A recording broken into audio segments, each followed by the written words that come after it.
Mesdames et messieurs les patriotes, bonjour. Bonjour à tous.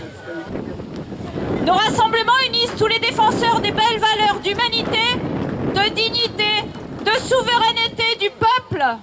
Ils sont ouverts à toutes les forces de liberté. Depuis le 24 octobre 2020, c'est la 38e semaine aujourd'hui, Florian Philippot a instauré des rassemblements les patriotes chaque semaine à Paris. Et il y a eu des rassemblements les patriotes dans toute la France.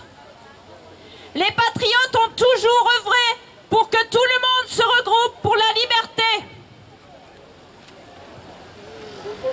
Le titre de président de la République se doit d'être porté avec le respect dû à la fonction qu'il représente. Macron a un comportement indigne de l'image de cette fonction. Non content d'avoir fait le pitre dans l'enceinte même de l'Élysée avec des youtubeurs, il se transforme en influenceur Instagram au profit de Pfizer et compagnie. Quelle honte de se présenter en t-shirt devant un drapeau français, qui devrait offrir une image digne de la France aux yeux du monde entier.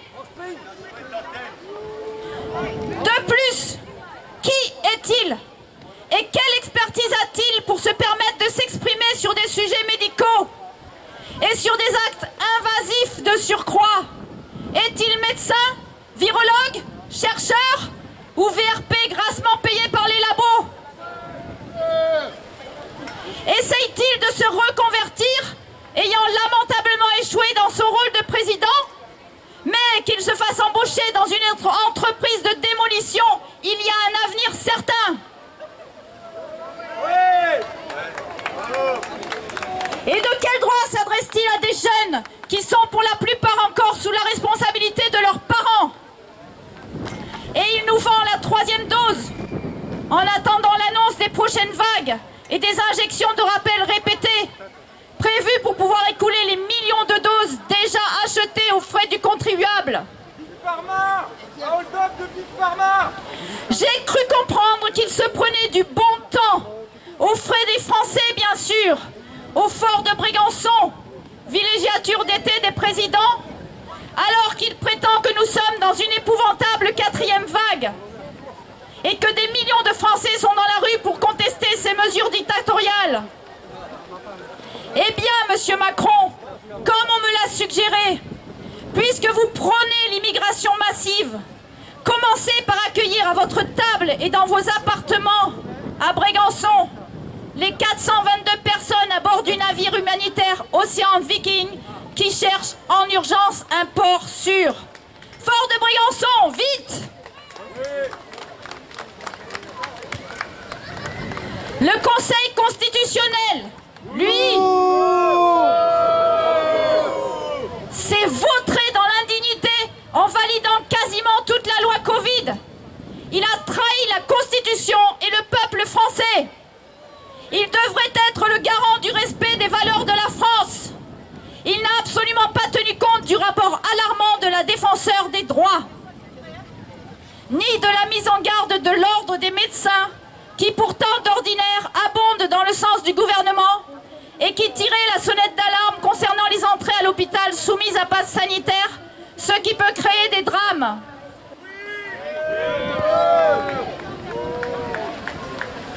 Comme l'écrit Florian Philippot, il faut aussi arrêter d'accepter qu'on nomme sages les membres du Conseil constitutionnel.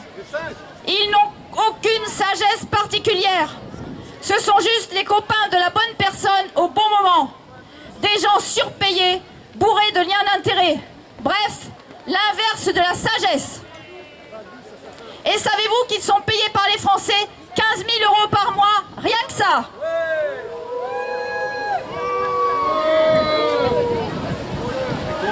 Il n'y a plus de contre-pouvoir en France. Déjà du côté Conseil constitutionnel. L'Assemblée nationale et le Sénat sont les législateurs supposés, mais ils sont à la botte de l'exécutif. Et du côté des grands médias, qui qui sont théoriquement le contre-pouvoir d'équilibre par excellence. Il ne se passe rien. Ils sont alignés. Ils participent avec zèle à la propagande gouvernementale. Et c'est logique, puisqu'ils appartiennent tous aux grandes fortunes et à la puissance financière qui régit les politiques de nos jours. L'arbitraire et l'absence de contre-pouvoir sont les caractéristiques d'une tyrannie.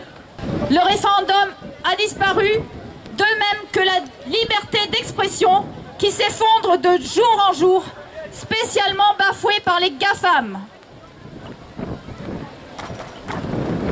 Mais face à des institutions qui ont tout trahi, les Français se sont levés. Avec une force sereine, ils défendront leur liberté et le respect de leur constitution. Liberté!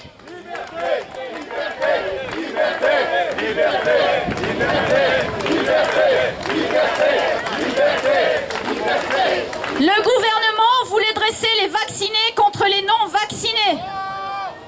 Mais il y a une présence massive dans les manifestations de personnes récemment vaccinées sous contrainte, menace ou chantage, qui sont particulièrement mobilisées. Le peuple n'est pas dupe.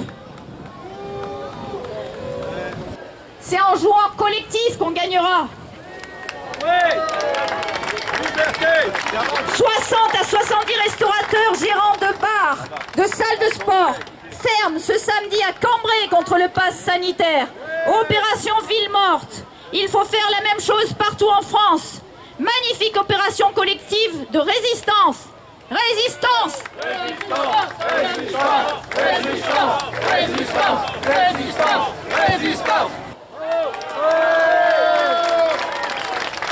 Le blocage général se profile pour le bien commun.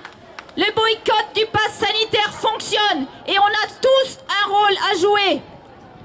Et enfin, il ne faut pas séparer les combats. Il faut une issue politique dans le bon sens du terme. Il faut aller jusqu'au bout, c'est-à-dire retrouver notre souveraineté nationale. Et pour cela, sortir de toutes les instances supranationales qui nous entravent. De l'euro, de Schengen, de la CADH et de l'OTAN. Et en tout premier lieu, de l'Union européenne par le Frexit. Frexit. Frexit, Frexit, Frexit, Frexit, Frexit, Frexit. La liberté ne peut pas être conditionnelle. Elle fait partie de la devise de notre patrie. Nous voulons la retrouver tout de suite. Liberté. Liberté, liberté, liberté, liberté, liberté, liberté, liberté, liberté, liberté, liberté.